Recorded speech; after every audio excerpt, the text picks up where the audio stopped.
Greetings and salutations, YouTubers. This is ZillaFan85, back today doing my latest video, a new figure review for you.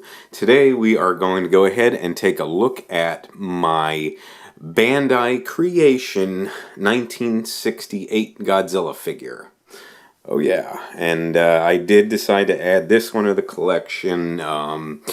You know, I debated on whether I should get the Bandai Creation or the Bandai Japan, and I just decided, nah, I'll just get the Bandai Creation. I thought it looked pretty good overall. Granted, not perfect, but, you know, I'm definitely happy with it. Of course, like I said, the 68 Godzilla, this is really, though, the 1968 through 1972 Godzilla. This particular suit design is actually known as the Soshingeki Goji suit. Like I said, it was used from 1968 to 1972, 4 Godzilla films, all obviously Showa era films, starting with Destroy All Monsters, 1968, Godzilla's Revenge, or otherwise known as All Monsters Attack, from 1969, Godzilla vs. the Smog Monster, 1971, and finally Godzilla vs. Gigan, 1972. Of course, that final film, you can see the wear and tear on the suit there, which is why it ended up getting retired after that film. But it was the most used Godzilla suit, essentially overall, really, because some of the Heisei suits, even though they look similar, were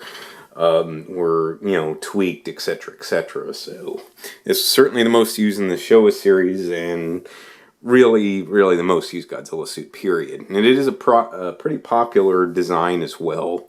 One of the more popular designs for Godzilla. Like I said, I've never been a big fan of it, and I just didn't find it to be all that great. That's just my own personal sentiment. I don't hate it. I'm just not super crazy about it. Of course, this design was followed up by the Megaro Goji design, and that first incarnation of the Megaro Goji from Godzilla vs. Megalon, that one I did not like at all, personally. But then they tweaked up the design of that suit for Godzilla vs. Mechagodzilla, and further in Terror of Mechagodzilla, and both of those two films, I love that. I love that design because they tweaked the face, etc., etc., made him look so much more menacing.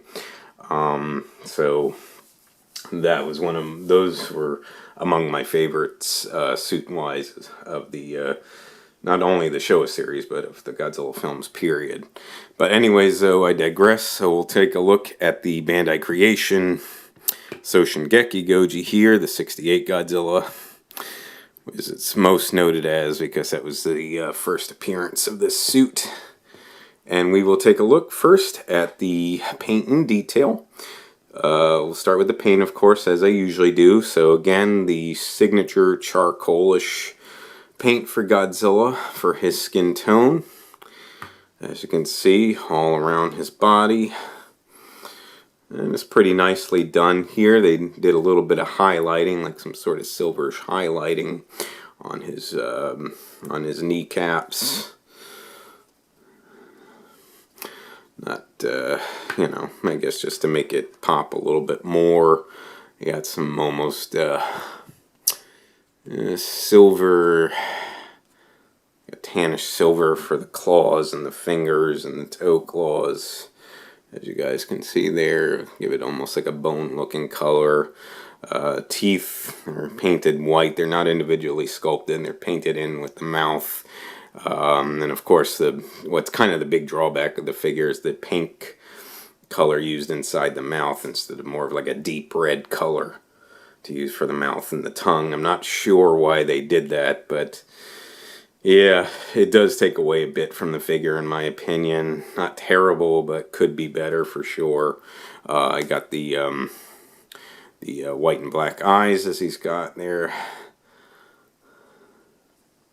Black pupils, and white around the eyes. Those are nicely done. Definitely indicative of the 68 Godzilla.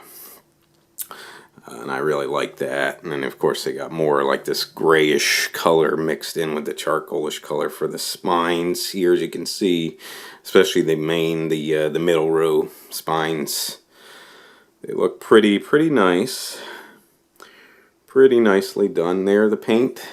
It kind of wears off though as you go down the tail into more of just like the charcoalish color with just a little bit of the like that grayish highlighting on them at points. So it's not the best, but it's not terrible.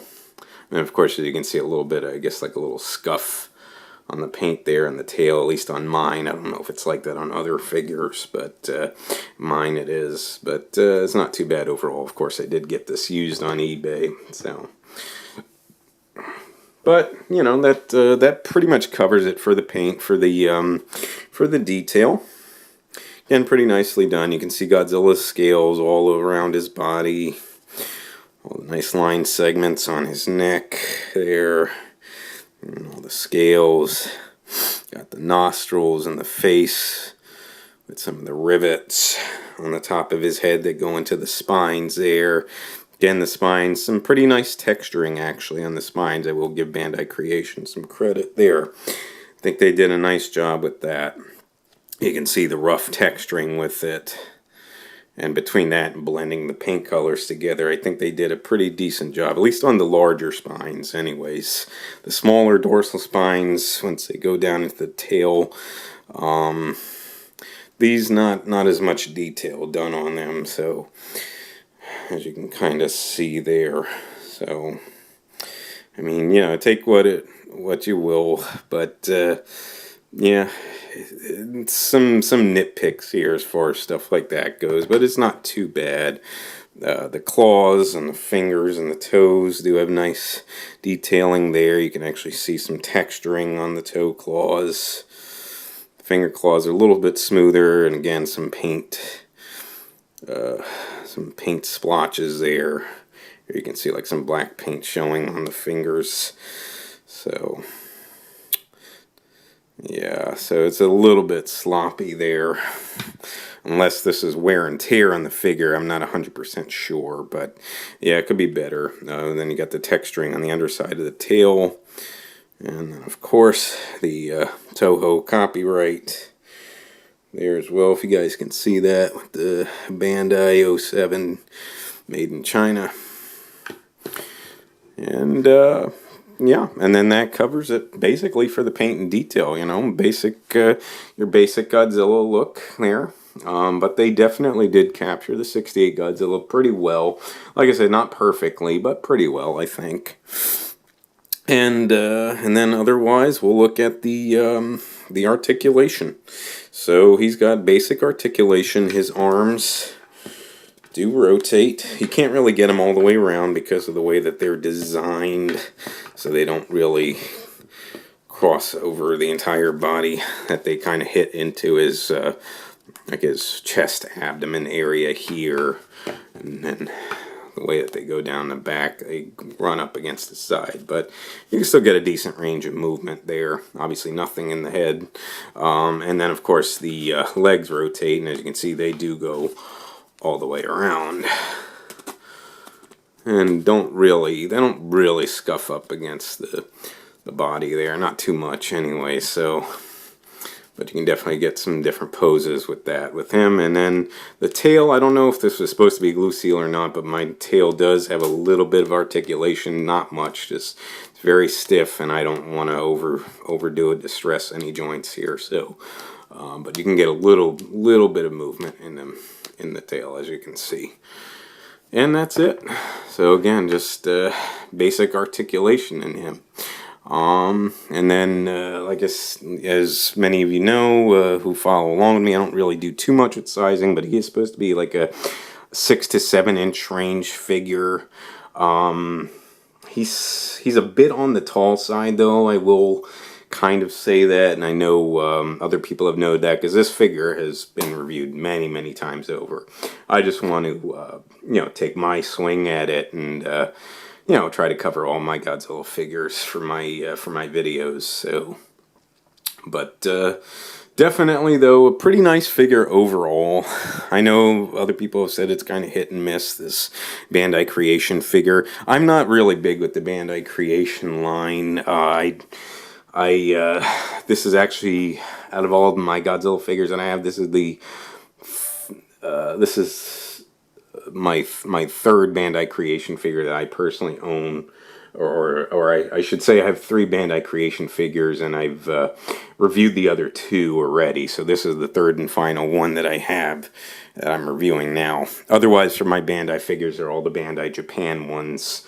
Otherwise, and I definitely prefer the Bandai Japan there. Some of the Bandai Creation and Bandai Japan are basically the same, but still overall, I think the Bandai Japan figures are better. And plus you get the tags with them if you do get them, if you are lucky enough to get them with the tag, and they're nice as like a collector card almost, is the way I see it. So certainly do prefer it, but you know, for Bandai Creation though, I think they did a decent enough job with the 68 Godzilla here, like I said. And, you know, certainly at a decent price point as well. It's a fairly common figure, at least any time I've seen it on eBay. You should be able to get it within the, within a $20 to $30 range, I would say. Bandai Japan one might be a little bit more. It is a little better done. So if you did want to go that route, just prepare that you may need to pay a little bit more. But if you just want a 68 Godzilla in your collection, a standard size one, I definitely give it a thumbs up as a decent representation. So a decent way to go. Other than that though, folks, I think that about covers it for this video. So with that, you know, if you would like to subscribe, please feel free to do so. If you would like to like and or comment on any of my videos, please feel free to do so as well. And just remember, until next time, ladies and gentlemen, you be good to yourselves, and sayonara.